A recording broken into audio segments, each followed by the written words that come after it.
प्रिय विद्यार्थियों, मैं राजकुमार श्रीवास्तव कॉमर्स हेल्पलाइन में आपका स्वागत करता हूं। थियरी में आपको प्रो रेटा बेसिस के बारे में बताया जा चुका है। उस पर एक एग्जाम्पल के माध्यम से हम समझते हैं। हमने एक छोटा सा क्वेश्चन लिया है आपके लिए, जिससे आप प्रो रेटा बेसिस को ज़्यादा बेहतर तरीके से समझ सकें। यहाँ पर जो क्वेश्चन लिया गया है उस क्वेश्चन को न पढ़ के हम सीधे सीधे क्वेश्चन को समझाते हैं। और इसके पहले मैं आपको बता दूं कि क्वेश्चन को सॉल्व करने के लिए सबसे पहले हमें एक वर्किंग नोट बनाना होता है, और जैसे ही हमारा वर्किंग नोट बन जाता है हम बुक से पूरी तरह से डिस्कनेक्ट हो जाते हैं, और इस वर्किंग नोट को देखकर हम अपने क्वेश्चन को बहुत ही इजी गोइंग सॉल्व कर सकते हैं। यहाँ पर देखते हैं कि एक कंपनी है किसी भी नाम की, उस कंपनी की टोटल एथराइज्ड कैपिटल है 20 लाख रुपए, और ये 20 लाख रुपए की जो पूंजी है वो 100 रुपए वाले अंशों में विभाजित है। तो अगर इस 20 लाख रुपए की पूंजी को 100 से विभाजित कर दिया जाए तो कंपनी के पास टोटल 20,000 यूनिट्स आती हैं। मींस कंपनी के पास 20,000 अंश होते हैं। कंपनी इन सभी अंशों को एक साथ इशू नहीं करती है, बल्कि इन 20,000 अंशों में से कंपनी फर्स्ट टाइम 10,000 अंशों को इशू करती है। लेकिन इसके साथ एक कंडीशन है। ऊपर आपने देखा कि शेयर 100 रुपए फेस वैल्यू का है, लेकिन कंपनी इसे 20 रुपए प्रीमियम पे 100 धन 20 120 रुपए पर निर्गमित करती है, जिसमें 20 रुपए आपकी प्रीमियम का अमाउंट है और 100 रुपए आपके शेयर का अमाउंट है। तो कंपनी ने इसके लिए आईपीओ लॉन्च कर दिया, प्रविवरण निर्गमित कर दिया। पब्लिक इसको देखकर अपने आवेदन कंपनी के पास भेजी, और जब कंपनी के पास सारे आवेदनों को देखा गया तो कंपनी के पास आवेदनों की टोटल संख्या आई 12,000। मींस यहाँ पे ओवर सब्सक्रिप्शन की स्थिति पैदा हो गई। मैंने आपको थियोरेटिकल पोर्शन में यह बताया था कि ओवर सब्सक्रिप्शन की कंडीशन में ही हमारा प्रो रेटा बेसिस अप्लाई करेगा। अगर ओवर सब्सक्रिप्शन नहीं है तो वहां पे प्रो रेटा बेसिस अप्लाई नहीं करेगा। तो इस क्वेश्चन में आप देखिए कि हमारे पास सब्सक्रिप्शन तो आ गए हैं 12,000 अंशों के लिए, लेकिन हमारे पास अंश कितने हैं 100। तो इसी को अगर हम टेबल बना के देखें कि टोटल हमारे पास अप्लाई और अलॉटेड, अप्लाई को देखते हैं तो हमारे पास 12,000 अंश आए हैं, और हमारे पास अंशों की संख्या कितनी है, केवल 12,000 अंशों के लिए आवेदन आए हैं, जबकि अंशों की संख्या केवल है 10,000। अब हमें इन 12,000 आवेदकों को संतुष्ट करने के लिए क्या करना होगा कि इन्हें आनुपातिक रूप से आवंटन करना होगा। मींस जिन्होंने जितने ज्यादा अंशों के लिए आवेदन किया है उनको उसी अनुपात में अंश अलॉट कर दिए जाएंगे। तो ऐसी स्थिति हम देखते हैं कि, और ऐसी सिचुएशन को ही हम बोलते हैं प्रो रेटा बेसिस। ठीक है, अब इसके कैलकुलेशन को देखते हैं, क्योंकि कैलकुलेशन करने के लिए सबसे पहले आप देखिए कि आपके पास आवेदन पर टोटल 12,000 अंशों के लिए पैसा आ गया है। ऐसी स्थिति में अगर हम एप्लीकेशन के कैलकुलेशन को देखें तो 12,000 अंशों पे हमें पैसा मिला है और आवेदन की फीस है 10 रुपया। अगर इसको हम कैलकुलेट करें तो टोटल हमें आवेदन पे 1,20,000 रुपए प्राप्त हुए हैं। जबकि अगर हम आवेदन के टाइम पे अपने कैपिटल में ट्रांसफर करने की स्थिति देखें तो हम केवल 10,000 अंशों पे 10 रुपए के हिसाब से 1,00,000 रुपए ही ट्रांसफर कर सकते हैं। 20,000 रुपए हमारे पास जो अतिरिक्त आए हुए हैं, वे अतिरिक्त हम आगे की याचनाओं में इसको एडजस्ट कर सकते हैं, अगर कंपनी के अंतर नियमों में व्यवस्था है तो हम यहाँ देखते हैं कि इस क्वेश्चन में हमें प्रो रेटा बेसिस को सॉल्व करना है। तो हम मान लेते हैं कि कंपनी के अंतर नियमों में ये व्यवस्था है, तो कंपनी इस राशि को वापस न करके बल्कि इसे आगे की याचनाओं में एडजस्ट करेगी। तो ऐसी स्थिति में आप देखिए तो हमारे पास यहाँ पे 20,000 रुपए एक्स्ट्रा आ जाते हैं। तो आवेदन के टाइम पे डायरेक्ट जितना पैसा मिलता है उसे हम ले लेते हैं। उसके लिए एंट्री करते हैं bank account debit to share application account, और यहाँ पे हमें रुपए प्राप्त होते हैं 1,20,000। इसे हम यहाँ पे शो करा देंगे 1,20,000। लेकिन इसमें से हम केवल 1,00,000 रुपए अपने कैपिटल में ट्रांसफर कर सकते हैं। तो हमने आपको थियोरेटिकल पोर्शन के टाइम में बताया था शेयर चैप्टर में एक नियम, जो कि कोई ऑथेंटिक नियम नहीं है, लेकिन ये लागू हर जगह होता है कि हम पैसे को जहां से उठाते हैं उसको डेबिट करते हैं, और उस धनराशि को जहां ले जाते हैं उसे हम क्रेडिट करते हैं। तो यहाँ पे आप देखिए कि एप्लीकेशन पे सारे पैसे पड़े हुए हैं, तो 1,20,000 रुपए टोटल हम एप्लीकेशन से यहाँ पे पिक कर लेते हैं, जिसमें से आपने देखा कि हम कैपिटल में ट्रांसफर कर सकते हैं केवल 1,00,000। तो हम अपने कैपिटल अकाउंट में 1,00,000 ट्रांसफर करेंगे, और जो 20,000 एक्स्ट्रा हो रहा है इस 20,000 को हम अलॉटमेंट पे भेज देंगे। इसके लिए आप सेपरेट एंट्री भी कर सकते हैं, इसको 2 एंट्री में डिवाइड कर सकते हैं। Share application account debit to share capital account, और दूसरी एंट्री हो जाएगी share application account debit to share allotment account, जो आपको अलग अलग करके बताई गई थी। लेकिन चूंकि यहाँ पे ये ज्वाइंट एंट्री की जा सकती है, इसलिए मैंने इसको ज्वाइंट एंट्री में कन्वर्ट कर दिया है। अब ये हमारा अलॉटमेंट का प्रोसेस पूरा हो गया, सॉरी एप्लीकेशन का प्रोसेस पूरा हो गया और अलॉटमेंट पे 20,000 रुपए हमारे ट्रांसफर हो चुके हैं। जब हम नेक्स्ट टाइम अलॉटमेंट के अमाउंट मांगेंगे तो वहां पे 20,000 रुपए हमको एडजस्ट करने होंगे। अब हम एप्लीकेशन के बाद अगला प्रोसेस हमारा होता है अलॉटमेंट। अलॉटमेंट को देखते हैं, चूंकि हमने इशू किया है 10,000 अंश, तो हम अलॉटमेंट की फीस 10,000 अंशों पे ही मांगने के लिए मांग सकते हैं। तो 10,000 अंशों पे अलॉटमेंट की फीस है आप देखिए 40 रुपया। हाँ, एक चीज यहाँ पे बताना भूल गए थे कि अंशों की संख्या टोटल 120 रुपया बन रही है, जिसमें 10 रुपया आवेदन के साथ है, 40 रुपया प्रीमियम सहित आवंटन के साथ में है, जिसमें 20 रुपया प्रीमियम है, 30 रुपया फर्स्ट कॉल के साथ में है और बाकी पैसा सेकंड कॉल के साथ में है। तो अगर हम चेक करें तो टोटल 120 रुपया यहाँ लिखेंगे और जब इसको कैलकुलेट करेंगे तो यहाँ पे आ गया 4, 1, 5, 3, 8, 4, 12 means second and final call की फीस 40 रुपया हो जाएगी। ये क्वेश्चन में नहीं दिया गया था, इस तरह से आपको इसको कैलकुलेट करना पड़ेगा फाइनल कॉल की फीस कितनी होगी।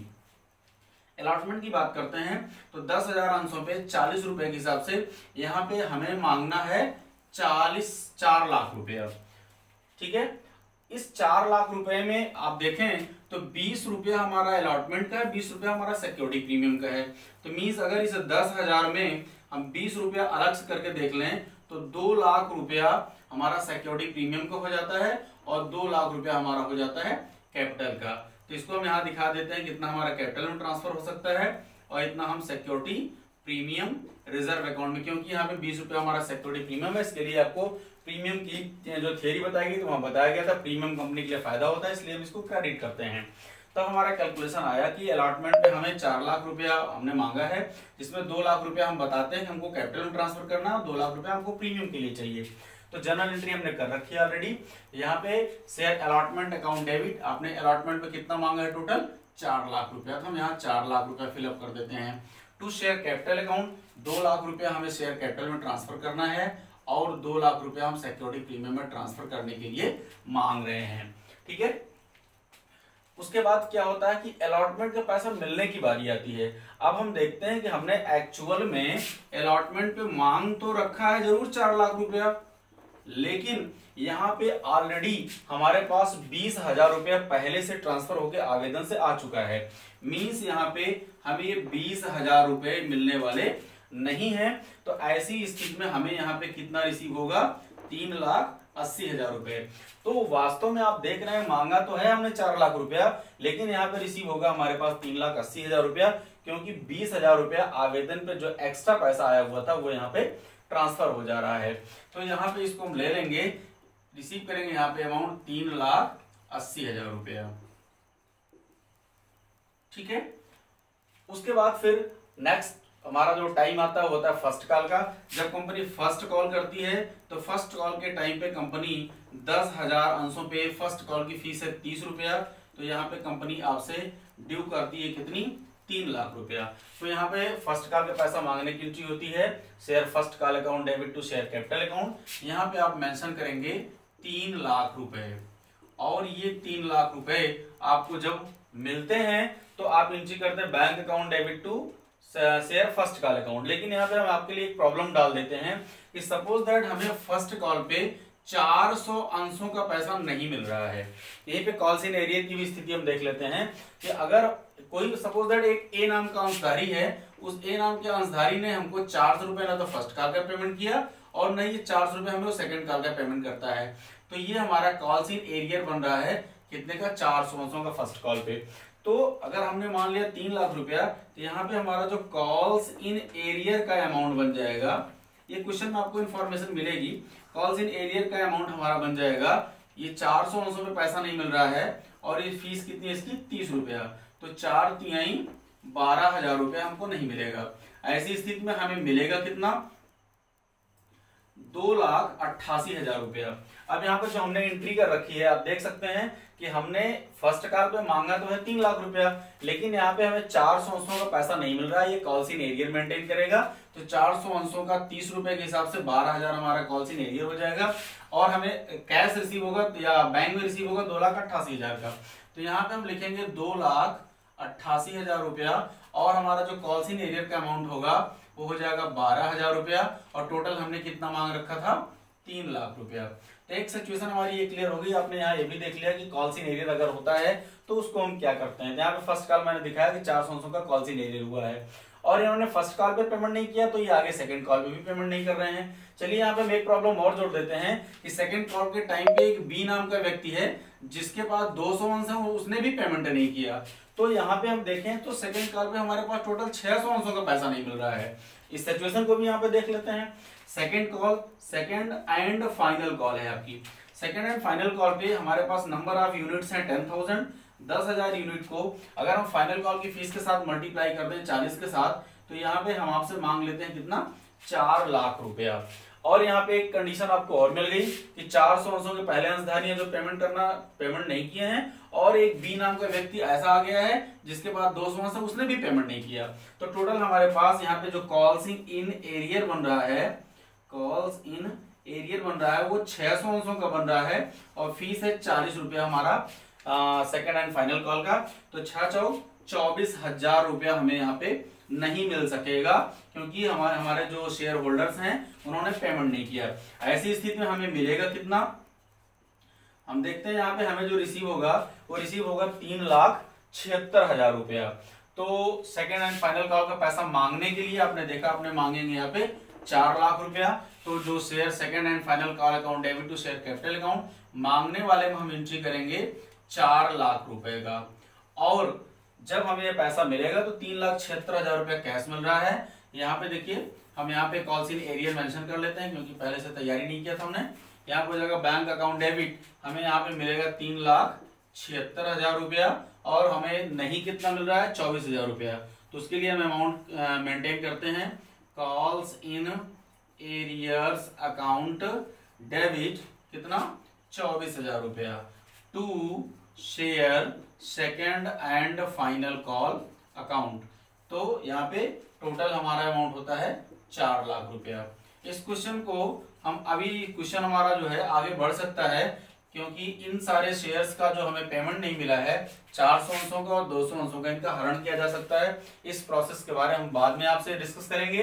अभी सिर्फ यहाँ पे आपको देखना है कि प्रो रेटा बेसिस पे क्या स्थिति होती है। प्रो रेटा बेसिस पे 10,000 अंशों पे हमने आवेदन मांगा था, 12,000 अंशों का पैसा आ गया तो हमने इनके पैसे को लौटाया नहीं बल्कि इनको संतुष्ट करने के लिए हमने ये बोला कि हम आपको प्रो रेटा बेसिस कर दे रहे हैं और आपके धनराशि को हम आगे अलॉटमेंट पे एडजस्ट कर ले रहे हैं।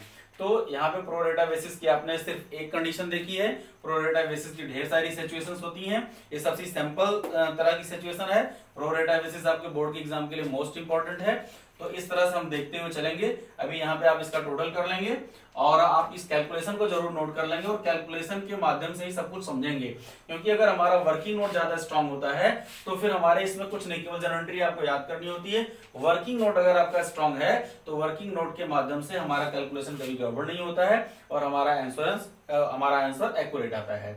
तो छात्रों आप इसको जो है इसका स्क्रीनशॉट ले सकते हैं, इसे देख सकते हैं और नेक्स्ट टाइम हम प्रो रेटा बेसिस पे इससे थोड़ा सा और टफ क्वेश्चन ले आएंगे। धन्यवाद।